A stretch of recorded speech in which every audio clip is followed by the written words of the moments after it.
भारतीय इतिहास के पन्नों में एक ऐसा नाम दर्ज है जिसने अपनी मातृभूमि की रक्षा के लिए अपना सब कुछ दांव पर लगा दिया। वो थे महाराणा प्रताप। शौर्य और बलिदान की एक अमर गाथा। महाराणा प्रताप का नाम आते ही सबसे पहले मेवाड़ का गौरवशाली इतिहास याद आता है। मेवाड़, जिसकी धरती पर कई वीर योद्धाओं ने जन्म लिया और जिसने कभी भी विदेशी शासकों के सामने घुटने नहीं टेके। प्रताप का जन्म 9 मई 1540 को हुआ था। बचपन से ही उन्होंने युद्ध कला और शासन के गुर सीखे, लेकिन उनकी राह आसान नहीं थी। मुगलों का बढ़ता प्रभाव मेवाड़ के लिए एक बड़ी चुनौती बन रहा था। महाराणा प्रताप के पिता राणा उदय सिंह द्वितीय ने मुगलों के बढ़ते दबाव के कारण चित्तौड़ छोड़कर उदयपुर को नई राजधानी बनाया। ये मेवाड़ के लिए एक कठिन समय था। 1572 में राणा उदय सिंह की मृत्यु के बाद महाराणा प्रताप का राज्याभिषेक हुआ। उन्होंने तुरंत प्रतिज्ञा ली कि जब तक मेवाड़ को मुगलों की गुलामी से मुक्त नहीं कराएंगे, तब तक वे महलों का त्याग कर जंगल में रहेंगे। महाराणा प्रताप और अकबर के बीच संघर्ष का केंद्र बना हल्दी घाटी का युद्ध।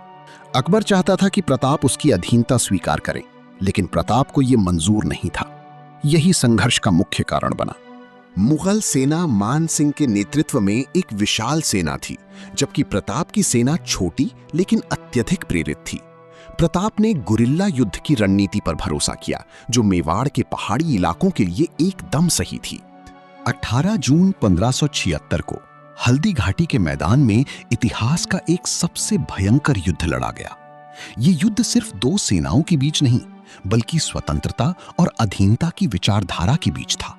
युद्ध का प्रारंभ भीषण था।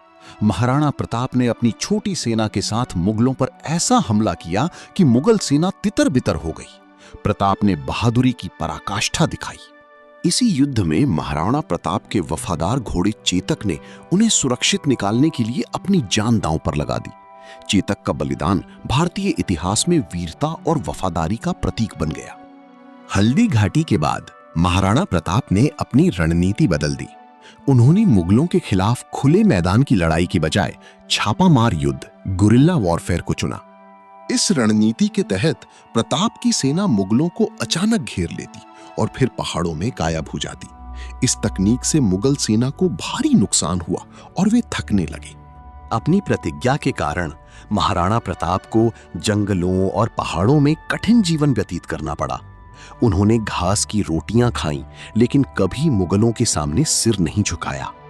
1582 में महाराणा प्रताप ने दिवेर के पास मुगलों पर एक निर्णायक हमला किया।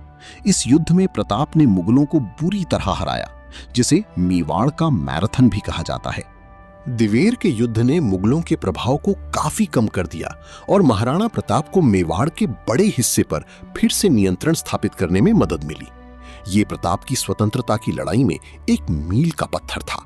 अपने जीवन के अंतिम वर्षों में महाराणा प्रताप ने शांति और पुनर्निर्माण पर ध्यान केंद्रित किया। उन्होंने अपनी मातृभूमि को वापस पाने की अपनी प्रतिज्ञा पूरी की थी। दिवेर की जीत के बाद महाराणा प्रताप ने चावंड को अपनी नई राजधानी बनाया। उन्होंने कला और संस्कृति को बढ़ावा दिया और मेवाड़ में एक स्थिर शासन स्थापित किया। 19 जनवरी 1597 को महाराणा प्रताप ने अंतिम सांस ली। उनकी मृत्यु के समय भी उन्होंने अपने पुत्र अमर सिंह को मेवाड़ की स्वतंत्रता बनाए रखने की अंतिम इच्छा व्यक्त की। महाराणा प्रताप सिर्फ एक राजा नहीं थे, बल्कि वे स्वतंत्रता और स्वाभिमान के प्रतीक थे।